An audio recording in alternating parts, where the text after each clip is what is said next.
Namo tassa bhagavato arahato samma sambuddhassa. Namo tassa bhagavato arahato samma sambuddhassa. Namo tassa bhagavato arahato samma sambuddhassa. Homage to the Buddha, the blessed, noble, and fully self-awakened one.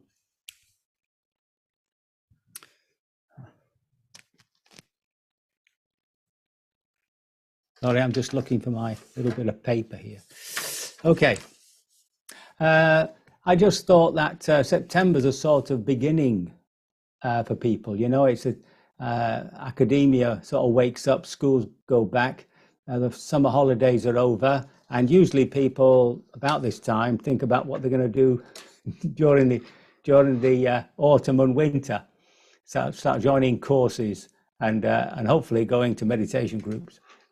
So I just thought to go over some sort of just general instructions, which we all know, but it's sometimes important to have it reminded to us. And as I'm speaking it to you, I'm actually reminding myself of the importance of what I'm saying.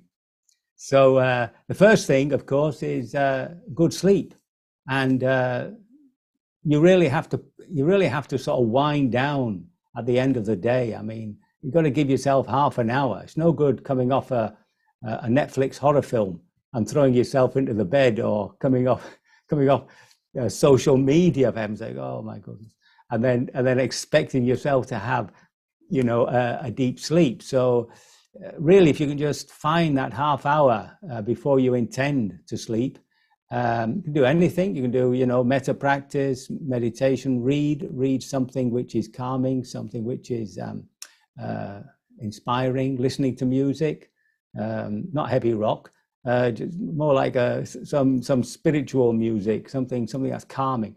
And what that does is, you know, it creates this strata underneath the sleep, a sort of calmness underneath the sleep. And then when you're in bed, to continue that, to find some sort of practice, either relaxing on the breath, not to awaken the inquiry, just to feel the loveliness of it, the body breathing, or metta. You know, there are all these little practices. And of course, it just helps us to have a deeper sleep. And then when you wake, and then in the morning, that morning sitting, doesn't matter how long you do it, it's the quality of it. And often, you know, when we've been practicing for so long, we just get very lazy, just sit there for an hour with the head going all over the place, and we can tick a box. But there's not much point in it. Rather, for sitting 10 minutes, you know, with good intention.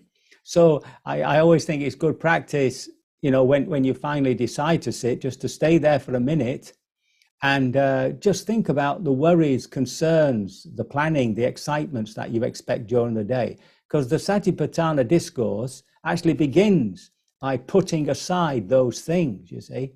So it's sort of recognizing what's there at the back of the mind and just putting them to the side. It's not as though you're going to forget them. And then, of course, you have to make this clear determination that you are going to put effort into the practice. And it's good to start with just a little bit of calming meditation. Place the attention on the breath. The mind's very busy. Don't forget there are these 5 touch points. So you feel your knee, then you feel the other knee, feel your hand, feel the other hand, and then come back to the breath. And as you feel yourself settling, at one point when you get back to the breath, you could probably stay there. And then when you feel that settlement, you know, just begin by recognizing the beginning and end of the breath, and of course be open to whatever draws your attention. Now, during that sit, something might come up which is, shall we say, pretty obvious, which keeps your attention, some difficult emotion, some pain, you know, some discomfort. So we can remind ourselves of the process of vipassana. So when something unpleasant comes up, that's the easiest, really. One immediately recognizes your relationship, the aversion, not wanting that at all. And remember, this is the direct psychological cause for our suffering. And it's a case of staying with that and sort of hanging on in there until it completely passes. And then you find this equanimity with what's ever being presented. And of course, you're actually growing in patience too, being able to bear what is unpleasant. And then you sort of distance it, right? So there you've got this anatta. Whatever you're looking at is not me, not mine. And you can use a little word like there. So there's a discomfort. There's some emotional turbulence. And you create that distinction between whatever is feeling it and what is being felt, right? And although in the literature you always get this word observing, the accent should be on feeling, actually directly experiencing what's happening. And once that's established, it's as though you can go into it and deconstruct it, find out what it's made of. So a pain might end up just being tightness or fiery feelings. An emotion could just be wobbliness or a feeling of sickiness or something. But as you go in there at that level, the quality of impermanence is a bit more obvious to you. So just in that movement, recognizing the reaction, waiting for it to pass, distancing what it is you're looking at, and then investigating more closely, you're actually exercising this curiosity around the three characteristics of existence. And that's what's going to, liberate us. The fact that turbulences, emotional turbulences are actually, dying away. They're blowing out, you might say. They're being transformed into their opposite just by allowing that energy to arise and express itself. That's by the by. See? So you have to be careful you don't slip into psychotherapy, because it's happening quite naturally. You don't have to work at it. So, as you progress in the sitting and your mind's wandering and all that, don't keep forcing yourself back. Just stop for a minute and ask yourself, what is it that's making the mind wandering? Come back in the body. It could be that you're also coming through a time when you're feeling a bit dozy, a bit tired. So then make that your observation. So that you're awakening this understanding of actually feeling things and allowing this intuitive awareness to make its own understandings. And then when you come to the end, I mean, this is what I try and get people to do, is to reflect upon the hour.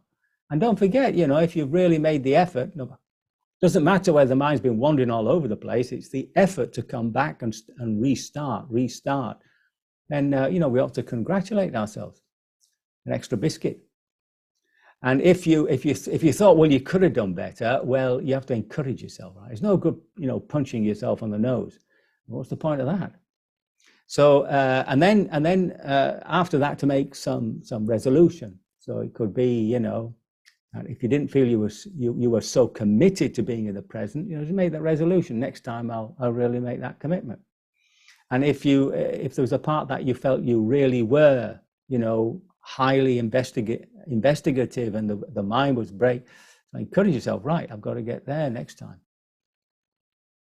And then, of course, after that, there's metta. So this metta is really helping that equanimity that you need for the vipassana, right? So that's your not coming from an I know place, right? Or any sense of preference or anything like that.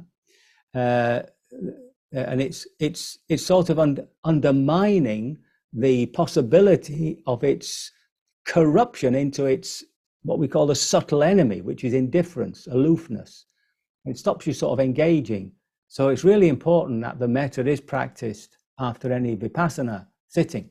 And that's the time you can bring to mind people you're going to meet during the day. And in so doing, you're sort of preparing yourself for that meeting, especially people whom you might be having some difficulties with.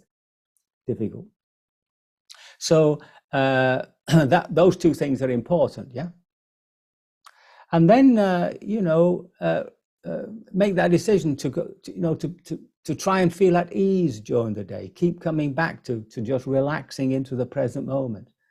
And so what helps that is to keep stopping. You'll see writers use the word pausing, I prefer the word just stop.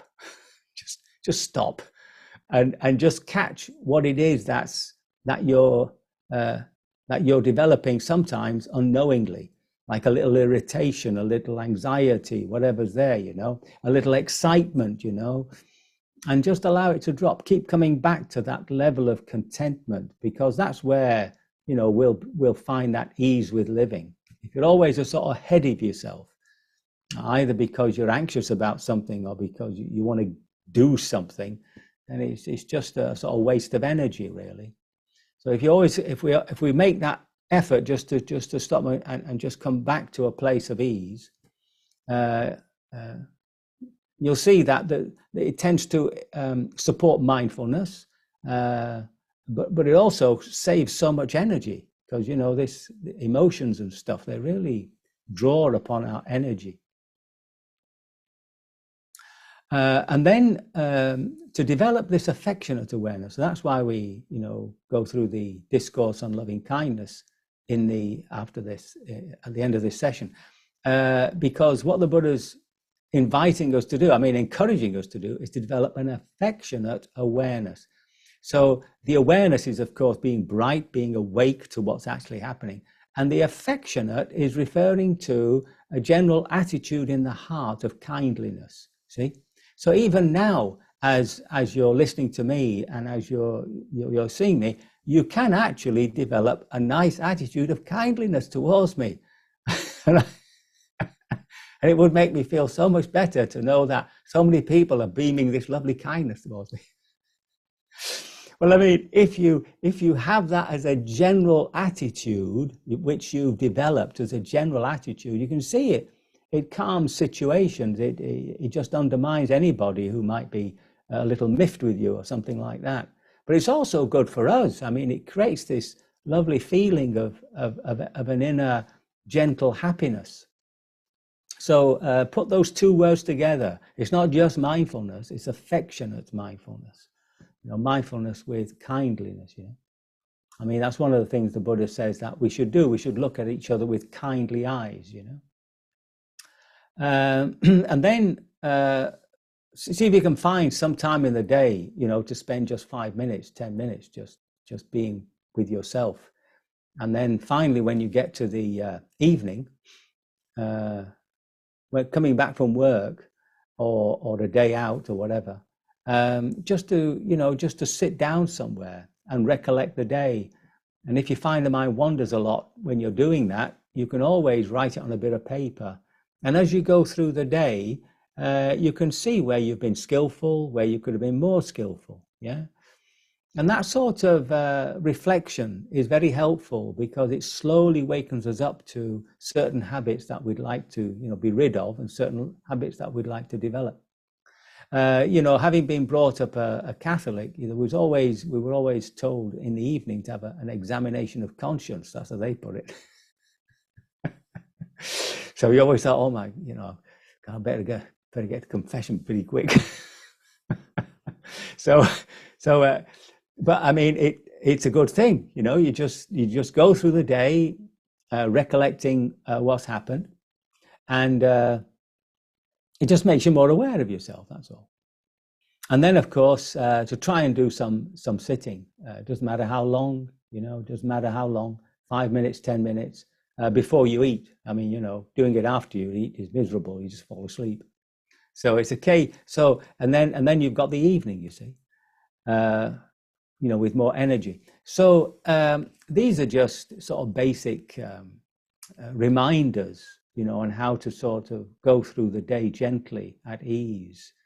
I mean, that's what we on the metta. When we do the metta practice, you know, is to live more contented. You know, be more contented with what we have, and in harmony, that harmony with the world, you know, whatever's happening around us. So these are just little pointers, you know, to remind ourselves. And on top of that, it's always good to, you know, have a little bit of feed intellectually, just an occasional read from a book, a spiritual book, a Buddhist book or something, or listen to a talk. And it's just, you know, it's just that little bit of encouraging ourselves to just keep the practice turning over. So I hope this little talk has been a of some use, that you're all eager now to sit in meditation, and I'm not actually undermined your hopes to do so. So I can only hope. Thank you very much. And that you will be liberated by your practice sooner rather than later. Very good.